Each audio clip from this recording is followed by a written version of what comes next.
Marshall JCM 800 has mostly been associated with like 80s hard rock and metal, but here's the thing, if that's all it was used for, I wouldn't have the affection that I have for the circuit, because it was also adopted by some of my favorite hardcore and alternative artists.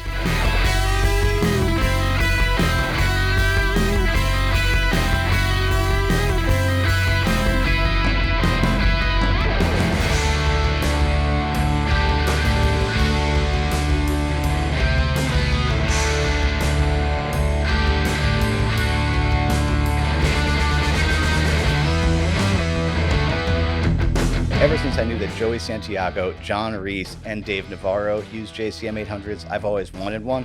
And when I saw that Marshall has kind of made this little guy version that was this Studio Classic 20 head, I had to snag one, and I like it a lot. Hey, by the way, I'm Eric Haugen.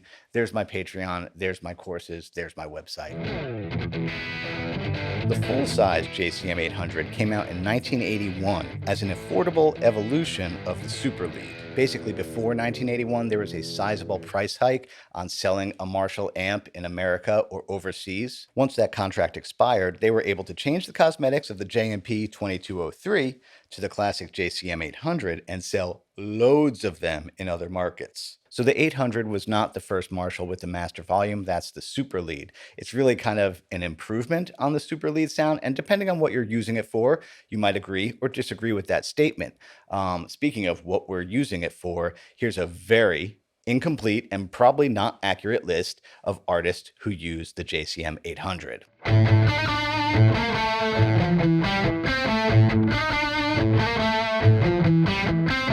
Both James Hetfield and Kirk Hammett had modded JCM 800s, with which they would run a tube screamer with the drive all the way down and, adjust the level and tone to suit what they were going for. That's kind of like a classic JCM 800 trick. It kind of compresses even more, but also kind of brings up the mids and kind of brings down the trebles. It does give you a more focused tone, again, depending on what you're using it for.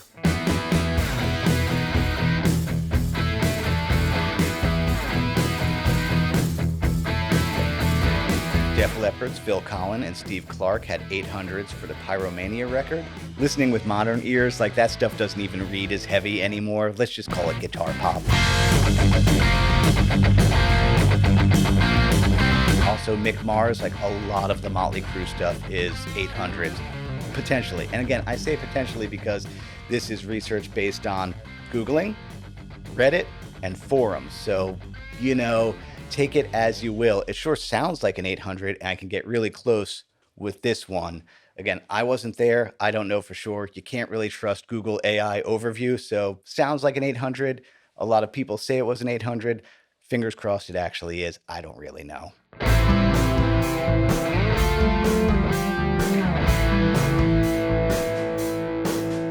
And now the less obvious stuff, Fugazi or Fugazi. Hardcore legend Ian MacKaye, I think that's the right pronunciation, used one for his sound, and that combined with Guy Picciotto's Rickenbacker's 330, that's a really cool combination.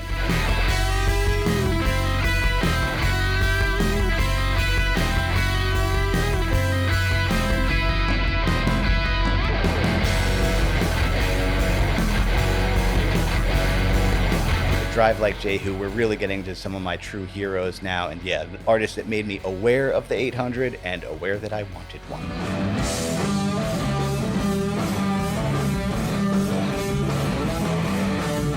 John Reese of Drive Like Jehu and Rocket from the Crypt and Hot Snakes, I mean so much stuff.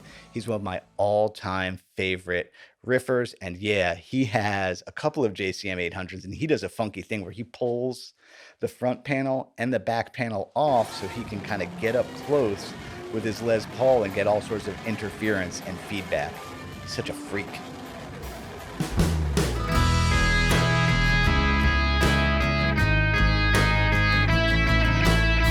Joey Santiago of the Pixies is such a tasty player and perfectly weird hooksmith. Some of his most memorable lines were played on the 800.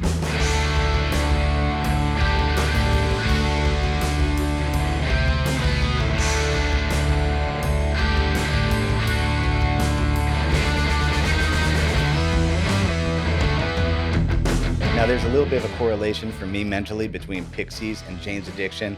I kind of view it like this, like there was underground alternative acts leading up to 1991, like when Nirvana's Nevermind came out, that were kind of setting the stage for the big alternative rock boom of that first part of the 90s, where there's just so many great sounding records because there was money to be made, basically.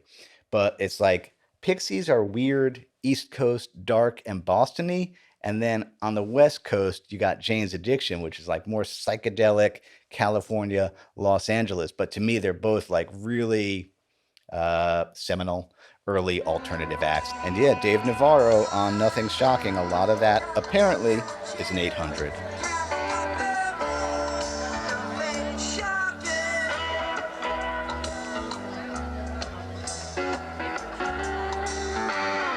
Everything we just heard up to this point, that gain is around like 7 or 8. Let's bring that gain down to about an edge of breakup to about 2 or 3 and see what that sounds like.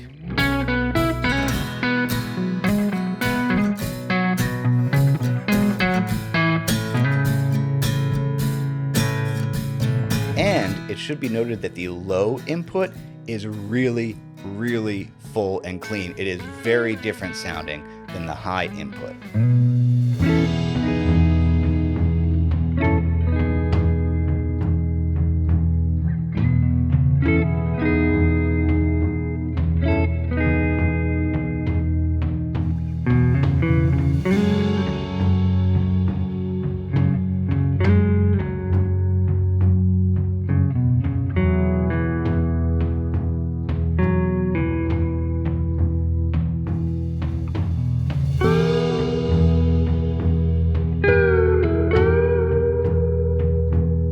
Should be noted that all the sounds that you've heard today are not very loud. Like nothing is maybe more than 90 dB, like dog barking volume. There is no amp in the world that sounds good at bedroom volume. Like that's a common question, like volume that low, nothing really sounds that good. You kind of gotta get things, to, let's put it at like, I guess the level I would say is like listening to music level. And this amp at rocking out at home, listening to music level, like, somewhat obnoxiously, sounds great, which makes me think that any of the amps in this series sound equally good, and that's dangerous. They got the Silver Jubilee, they got like the JTM 45. I think they have a super lead version too. I think my buddy Adrian at Anybody Can Play Guitar, I think he has one of those.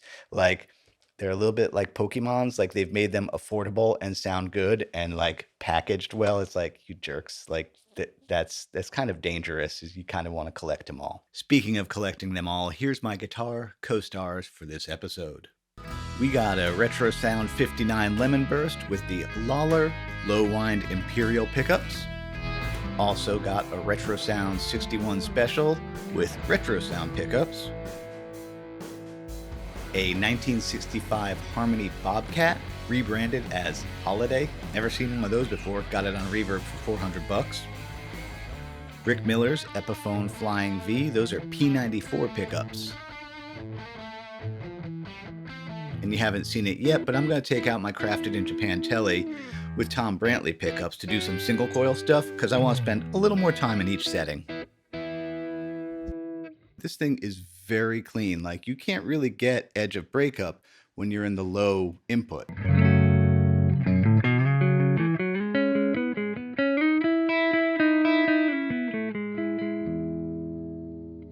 Let's grab the Telecaster and, let's hear some single coils with this.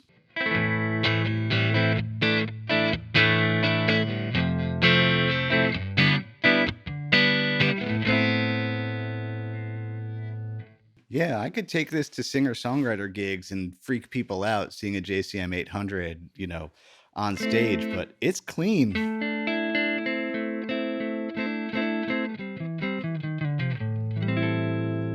Like I said, though, I did notice that in the low mode, no matter how high up you put the preamp gain, you can't get the low input to do edge of breakup. Here, let's try.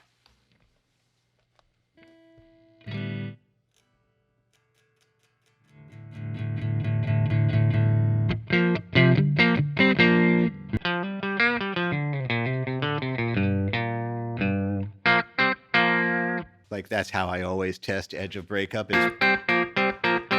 if I can get those to sizzle, then I'm there. But you can see it really doesn't want to in the low input mode. Yeah, and that's in with the power switch on high also. So yeah, that is very much a good, I mean, if you're a pedal person, well, there's your pedal platform. So we heard the Flying V do Waterloo Sunset, but I thought, hey, let's get a Telecaster out to hear like true single coils. Here's the settings. So basically at around 3, the amp gets to that edge of breakup spot. Now the breakup is still JCM 800 breakup. And I should note that, you know, I think for a JCM 800, if you're using a Fender guitar, roll the tone back, I don't know, 3 or 4 clicks. Like here's full tone. Let's play a different riff.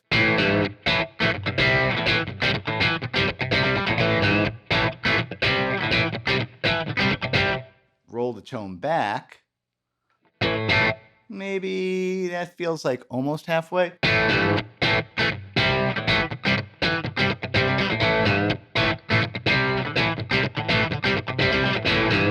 What Chili Peppers song is that? Is that Naked in the Rain from Blood Sugar Sex Magic? Sure, that's a Silver Jubilee on that record, but still. Let's hear the neck pickup.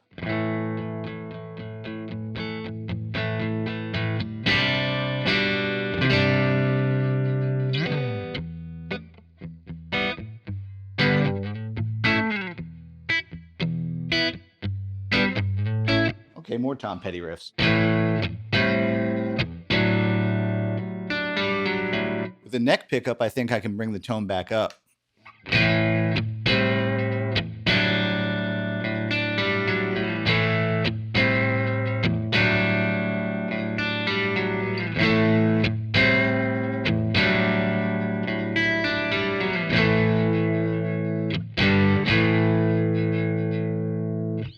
So we did some high gain with humbuckers. Let's check this stuff out, though, on a Telecaster, because, you know, a lot of us have single coil guitars.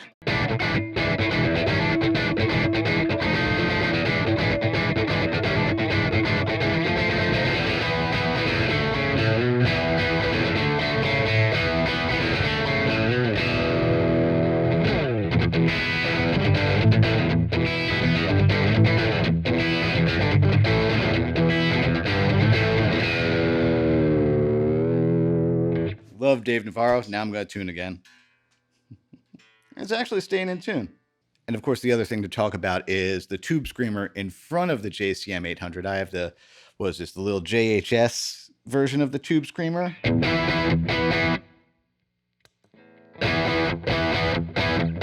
It does fatten up the mids.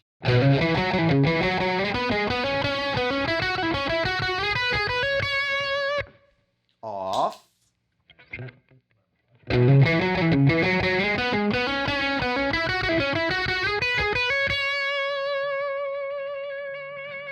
I actually, though, personally kind of prefer it with the tube screamer off. I kind of like the natural sound of the JCM 800. Let's check one more thing, and that would be the neck position pickup. Let's bring the tone all the way back up. That is really cool sustain.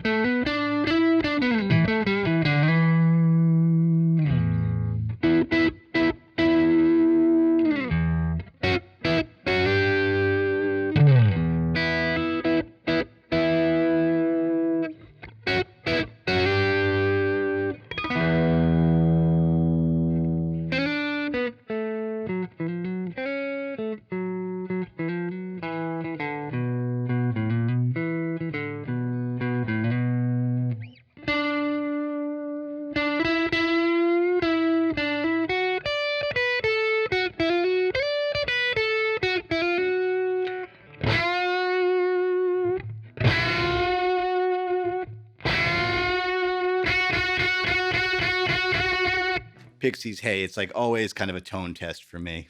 If you enjoyed this video, please like, subscribe, and share. That costs you nothing and helps me out a lot when people do that. One more time. how my business actually works, how I keep the lights on. Patreon is where there's live Q&As, backing tracks, charts, and more. And yeah, I also make courses in partnership with my friends at truefire.com. As Bill and Ted would say, be excellent to each other. That includes yourself. See you next week.